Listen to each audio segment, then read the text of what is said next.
हमारे व्यस्त जीवन में ईश्वर की आवाज़। जब हमें बड़ी दूर यात्रा करनी हो तो हम दो बार सोचते हैं कि क्या ले जाना ज़रूरी है और क्या गैर ज़रूरी है।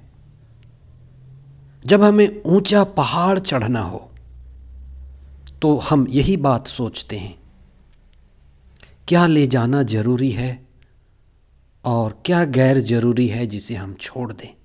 अगर हम बस में यात्रा करें, रेल में यात्रा करें तो उतना ध्यान नहीं होता, लेकिन जब हवाई जहाज़ में यात्रा करना हो तो फिर हम चिंतन करते हैं कि क्या ले जाना ज़रूरी है, क्या गैर ज़रूरी है। जिंदगी में ऐसा ही है। लोग दुखी हैं क्योंकि गैर ज़रूरी चीज़ों में व्यस्त हैं। इसलिए हमें चिंतन करना है कि जीवन में क्या ज़रूरी है और क्या गैर ज़रूरी है। इससे हमारे जीवन में श्रेष्ठता और आनंद बढ़ेगा। 5वां सामान्य सप्ताह 10 फरवरी 2025 सोमवार। पहला पाठ उत्पत्ति ग्रंथ अध्याय 1 पद संख्याएं 1 से 19 तक। संत मार्कुस का सुसमाचार अध्याय 6 पद संख्याएं 53 से 56 तक। हम सभी श्रेष्ठ और उत्तम आनंदमय जीवन चाहते हैं, लेकिन ये जीवन हमें रेडीमेड नहीं मिलता। हमें अच्छे जीवन का, सुखद जीवन का निर्माण करना पड़ता है। सवाल ये है कि हम अच्छे जीवन, सुखद जीवन का निर्माण कैसे करें, शुरुआत कहाँ से करें।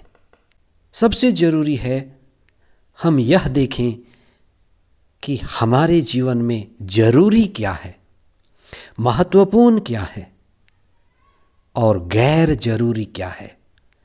व्यर्थता का पता लगाएं। गैर ज़रूरी चीज़ों का पता होना ज़रूरी है। जब हमें पता चल जाएगा कि ये गैर ज़रूरी है, व्यर्थ है, तब हम उसे छोड़ेंगे और उससे बचेंगे। जब गैर ज़रूरी चीज़ें कम हो जाती, व्यर्थ खत्म हो जाता, तो जो बचता है वो सार्थक, अर्थपूर्ण चीज़ें ही बचती हैं और तब हमारा जीवन बेहतर होता है, श्रेष्ठतर और उच्चतर होता है।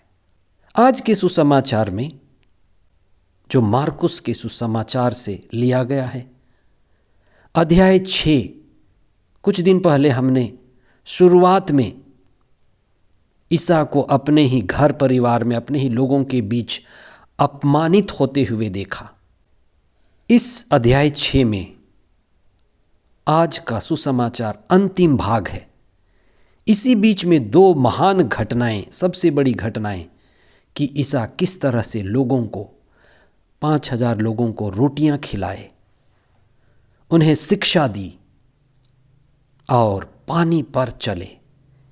ये दो महान घटनाएं उनके असली व्यक्तित्व को प्रकट करती हैं कि वे साधारण नहीं हैं, वे असाधारण हैं, वे ईश्वर के पुत्र हैं। और कई बार लोगों के बीच रहते हुए, लोगों को शिक्षा देते हुए, उन्हें चंगा करते हुए भारी भीड़ उनके पीछे आती थी, लेकिन ईसा भीड़ से बचना चाहते थे, भीड़ से दूर भागना चाहते थे। वे लोगों को विदा करते थे और शिष्यों पर दबाव डालते थे कि वे जल्दी नाव पर बैठ जाएं, और वे भीड़ से दूर भागना चाहते थे। आखिर भीड़ से क्यों भागना? आखिर जिनकी भलाई कर रहे थे, जिनके लिए काम कर रहे थे, उनसे दूर क्यों भागना?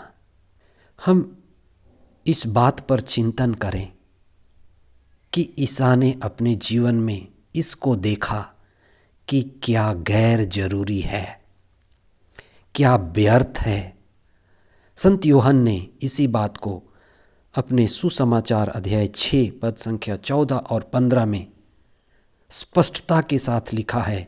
वे लोगों से दूर भागे क्योंकि लोग उन्हें राजा बनाना चाहते थे।